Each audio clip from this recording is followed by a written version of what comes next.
Welcome to the first in a series of project updates on the Bayfront Canal and Atherton Channel Flood Protection Ecosystem Restoration Project. This is the first construction project of one shoreline. And before we get started, I'd like to mention here that we have simultaneous Spanish translation services available. The instructions are provided here in Spanish, and I will allow our interpreter, Victor Hernandez, to provide the directions verbally now. So please, Victor. Thank you, Colin. Muy buenas noches a todos ustedes. Le queremos dar las gracias por reunirse hoy con nosotros. Si ustedes quieren acceder lo que es la línea de conferencia de traducción, simplemente llamen al número gratuito del 1-877-568-4106 y después de eso van a ingresar lo que es un código de acceso que es el 877-394-869 y el símbolo de número. Una vez es el número gratuito del 1-877-568-4106 con el código de que usted va a ingresar de acceso que es el 877-394 o 869 y el símbolo de número. Muchas gracias. Thank you, Victor. Okay. And I'll just make a note for everyone that this meeting is being recorded and it will be available on the district's website after tonight's presentation. So to get started, my name is Colin Martirana, the project manager leading this project effort. I'll be providing a brief overview of this project, its purpose, and the anticipated construction activity over the coming months. With us tonight is our CEO, Len Matterman, who I'll give the opportunity to introduce himself and the district, as well as our resident engineer on the construction management team. And I believe Brian Jones just joined us as well from our construction team. And they, as well as the district, will be available to answer questions at the conclusion of this presentation.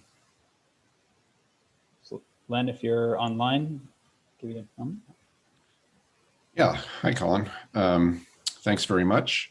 As Colin said, my name is Len Matterman. I'm the CEO of the San Mateo County Flood and Sea Level Rise Resiliency District. Thank you for joining us, everybody. This is an important project for the district in the sense that it's the first project that we're bringing to construction. The district was formed or established as of January 1 of 2020, so about 18 months ago. And we're very excited to be moving forward with this project.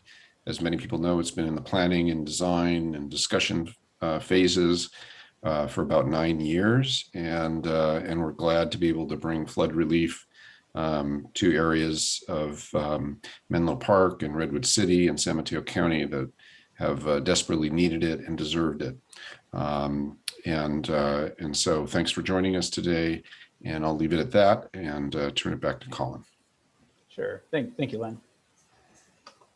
So to start us off, a bit background on the project purpose. So over the past 70 years or so, recorded history for this area, as far as we can determine, there have been 40 significant flood events that have been recorded, which results in flooding occurring about every 2 years.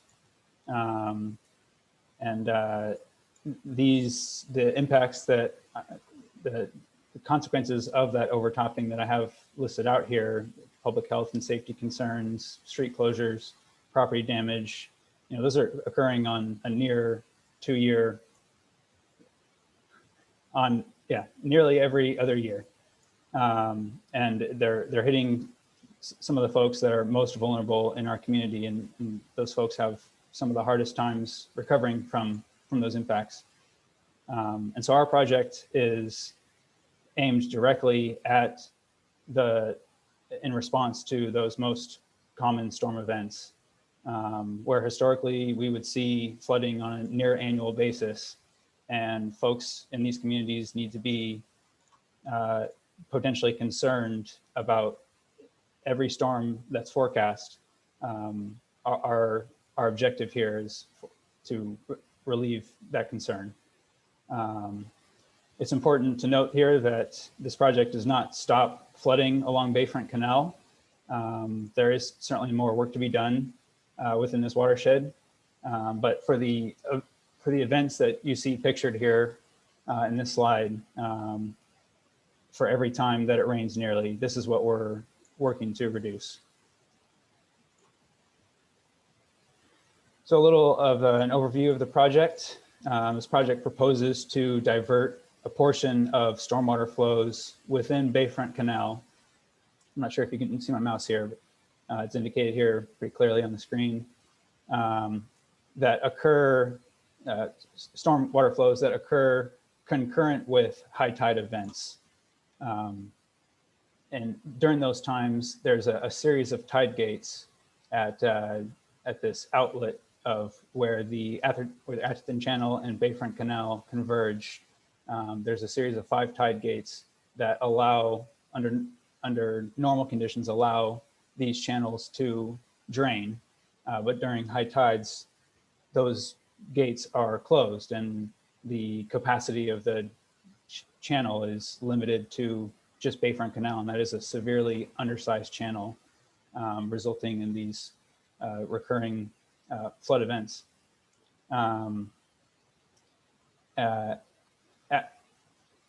Sorry, I lost myself here. This project, so our project proposes diverting a portion of those stormwater flows underneath Marsh Road at the entrance of Bedwell Bayfront Park into the managed ponds of the U.S. Fish and Wildlife Services property, and take advantage of the South Bay Salt Pond Restoration Project's effort. Their effort that is occurring concurrent with ours will be installing a series of pipes that connect, that hydraulically connect each of these ponds that you see pictured here and ultimately connect them to the bay. And so our project is able to take advantage of the additional capacity that is provided by these ponds, effectively increasing the capacity of this undersized canal, and significantly reducing impacts to those most commonly occurring floods or storms. Continuing a little bit on the project overview, you can see here on the left-hand side images are depiction of the proposed structure, kind of like a bird's eye view looking down at the entrance of Bedwell Bayfront Park. And at the bottom is a profile view. And in essence, water or stormwater exits Bayfront Canal, spills through a series of trash capture devices that capture debris down to about the size of a cigarette butt. And then those stormwater flows are then diverted, flow underneath Marsh Road to these managed ponds, again, of the restoration project's effort. And as part of this project as well, our project proposes the excavation of this adjacent pond,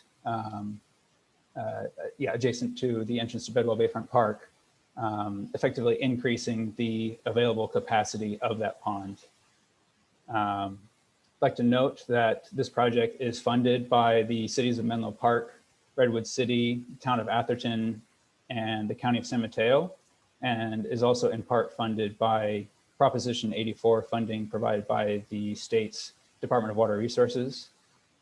To complete this project, we have acquired land access agreements from Cargill, Menlo Park, U.S. Fish and Wildlife Services, and Caltrans, as well as 3 state and federal and 3 federal environmental permitting agencies.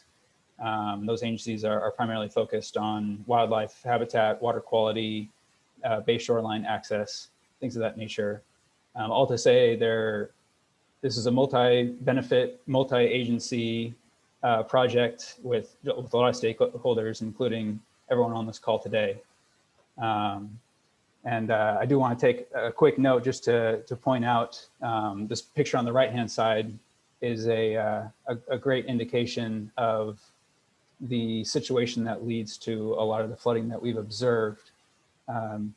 We can see that this area, this is called Flood Slough on the left-hand side of this photo, it is currently tidally influenced. And you can visually see that this is a high tide event shortly after a pretty minor storm. And indicated in this picture is actually backflow from the tidally influenced slough here into Bayfront Canal. And that this, I think, just gives a great indication of, yeah, kind of what leads to the challenges that we've seen here.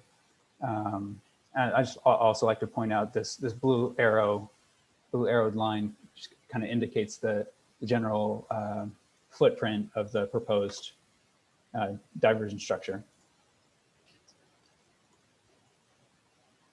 Some of the project activity that we anticipate over the next few months. Construction began on June 14th. Our objective in arranging this project was to allow for continuous access to Bedwell Bayfront Park throughout the project lifetime. In order to accomplish that, the excavation installation of this structure is being accomplished in phases. And this first phase that we are currently pursuing is installing the box culvert sections and structure within Bayfront Canal between Marsh Road and the canal.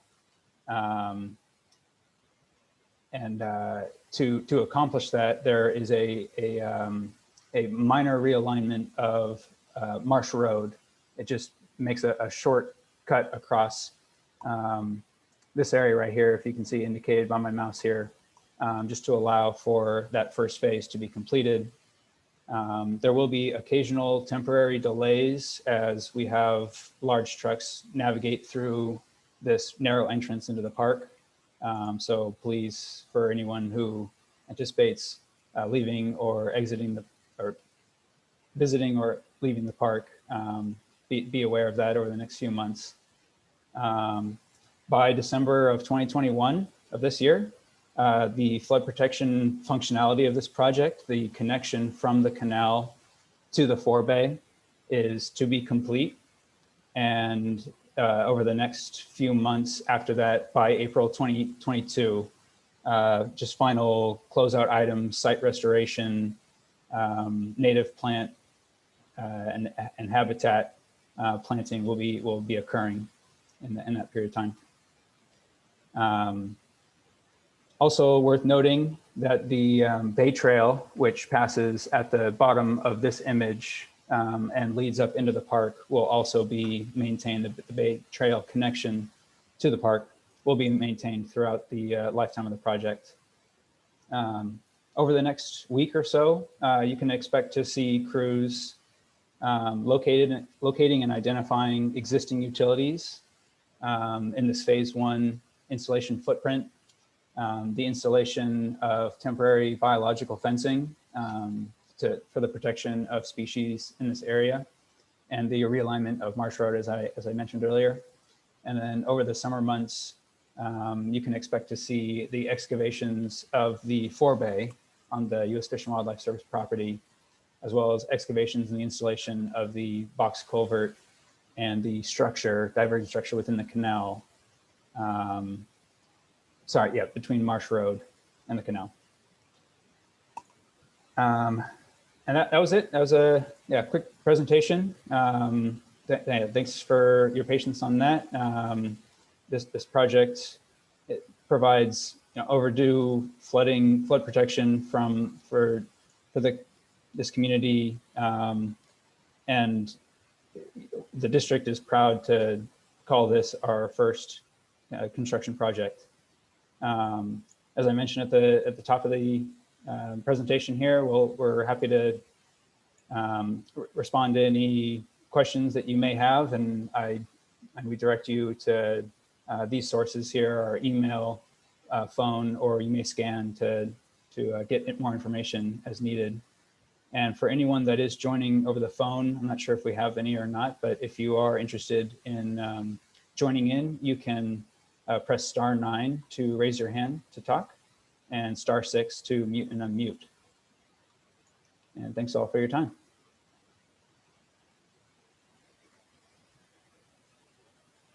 The project team that I was alluding to is made up of the construction management team, Steve Miskowitz and Brian Jones of Granite Rock Construction.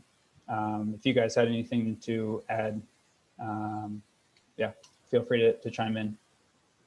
That was all I had. I thought you presented it well, Colin, and it definitely is an exciting project, and we're certainly happy to be involved. Yeah, thanks, Steve. It's good to have you on the team.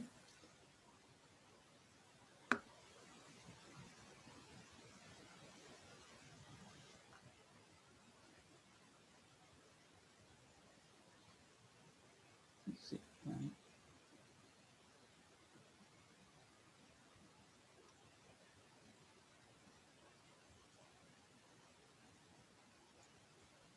Thanks. It looks like Barbara Kostick used the chat. Yeah, appreciate the kind words. You guys are certainly welcome to use the chat as well if you'd like to pose questions. And of course, as I mentioned here, we do have these resources available to ask any questions as well.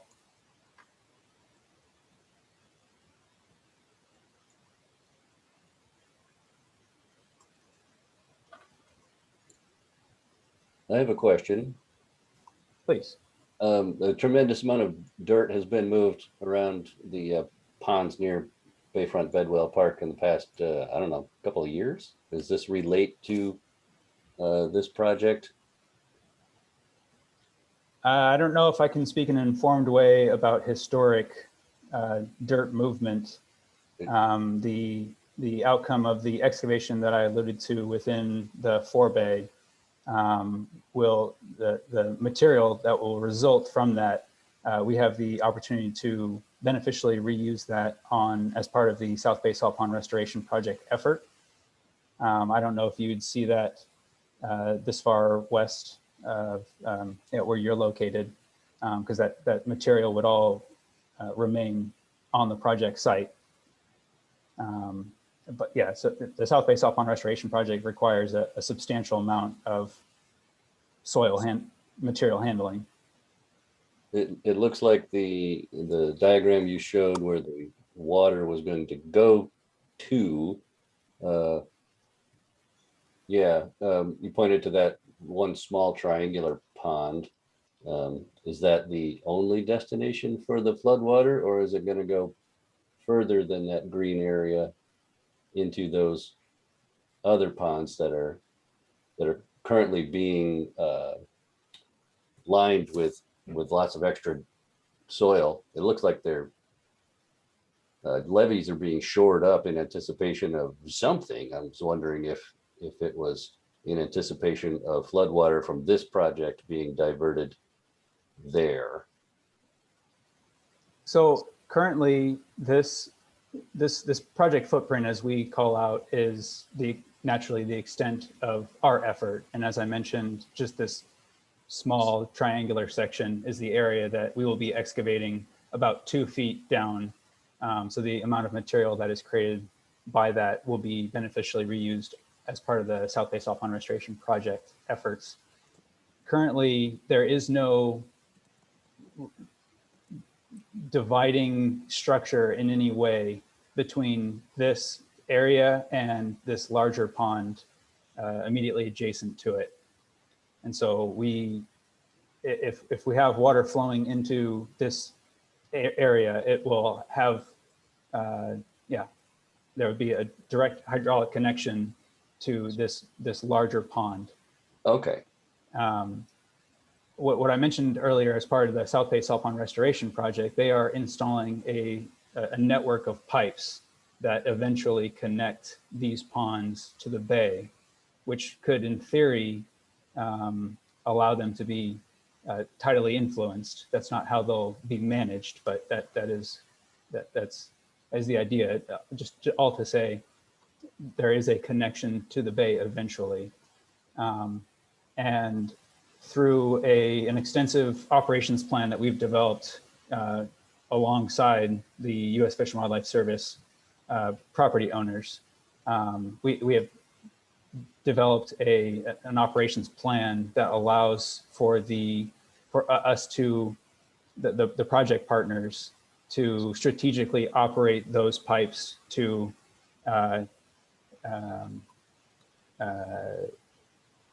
optimize the capacity available within these ponds. And so if it's observed that a storm is forecast in the next 3 days or so, the project team, the project representatives of our efforts have authority to go out on site and open up the various pipes that allow for this connection out to the bay and drain whatever bay waters within these ponds at the time. And then that allows for the optimization of the capacity of these ponds. And depending on the severity of the storm, will determine the amount of capacity that we tap into. So under the most common events, we will be taking advantage of the capacity of this forebay, as I mentioned earlier, and this larger pond immediately adjacent to it. And if a more substantial storm is observed, there's this larger pond that you're not really able to see in this image. And there's another pond complex that for the 1 in 100 year event that we do also have operational authority or capacity to manage as well. Colin, if I could add something. Yeah, certainly. John, that's a really astute question of yours. And we and the Fish and Wildlife Service have kind of considered all the interplay between these ponds and certainly the effects of the water being introduced into this green area, the forebay. The two things I wanted to add to Colin's answer is that the interplay between these ponds is really part of a relatively complex management system that the Fish and Wildlife Service uses to move water between these various areas to manage the habitat that they're trying to achieve for these former salt ponds. And so what they're doing in terms of adding all that dirt that you've seen over the past months is really not so much related to our project. Our project is related to our project, but their development of these levees and moving this dirt around is related to their management of the ponds. The second thing I would add is that their placement of dirt on these levees and their rebuilding of some of these tide structures between the ponds also contributes and is, let's say, going to be built upon in the future to provide sea level rise protection in the same areas. And so some of these levees that they're building up right now are going to be built up further by the San Francisco Creek Joint Powers Authority through their project in collaboration with the City of Menlo Park and One Shoreline or the new district. And so all of us are working together so that the work the Fish and Wildlife Service is doing right now facilitates and is built upon in the future to provide even greater protection specific to sea level rise. And similarly, that work will have to occur along the roadway entrance to Bedwell Bayfront Park and between the Cargill property and the Bayfront Canal.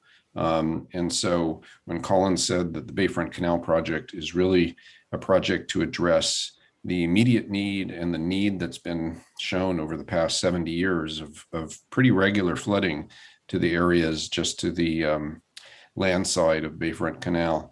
But it's not expected to address kind of major flood events and sea level rise. Those projects are in kind of conceptual stages, and those will have to be built in addition to what's being built now. Thanks, Len. Appreciate that addition. Thank It you. looks like there's a question or a comment from Chris McIntosh, Colin, and a question for that from Ken. Oh, sure. Yeah, thanks.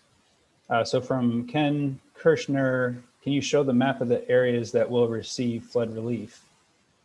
We don't really have documentation available to share here. I think we could probably share some documentation with you if you're interested in providing that. But generally our objective is the properties that are immediately adjacent to Bayfront Canal, namely the 5 mobile home communities, community parks, yeah, immediately adjacent to the canal. And then from Chris McIntosh, my understanding is that the area around Bedwell Bayfront Park and Salt Ponds, I presume that's Cargill, is being raised against sea level rise, inundating the capped landfill. Though this may be confused, understanding my part. The only effort that I'm aware of, perhaps others are more knowledgeable in the space, but is the levee raising to protect the West Bay Sanitary District property, which is located on the north side of Bedwell Bayfront Park. It is outside of this image that I'm sharing here. I believe that work is currently going through the environmental review process, and it is solely focused on the protection of their property. And I would add that in addition to that, the levee that's in the far right of this image, levee meaning brown lines, kind of on the above Highway 84 and on the right side of the image. I would add that that levee is part of a specific plan and actually a funding proposal by the city of Menlo Park to be built up, and that levee connects into Bedwell, the raised areas of Bedwell Bayfront Park. And as I just mentioned in an answer to John, that the roadway entrance to Bedwell Bayfront Park will also be part of the sea level rise solution. So there are other areas, as Colin mentioned, the West Bay Sanitary District project, I think, is the farthest along in terms of its thinking, but there's a lot of discussion and early planning around other areas too.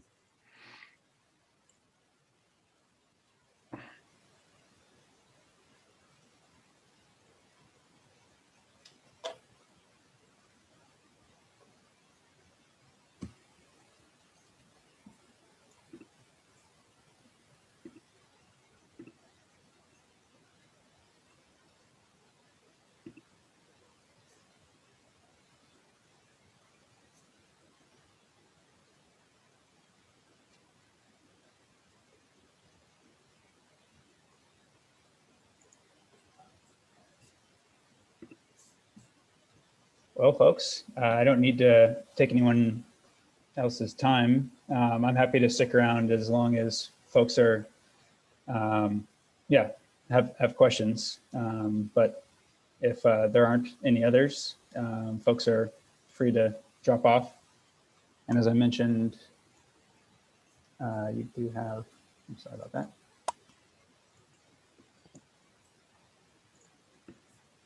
I lost my share screen.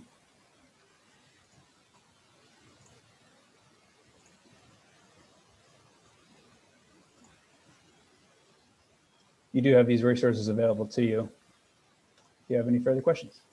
Looks like I have one coming here to chat.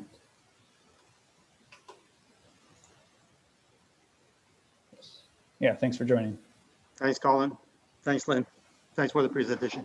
Yeah, thanks, Fireborns. Thank you. Have a good day.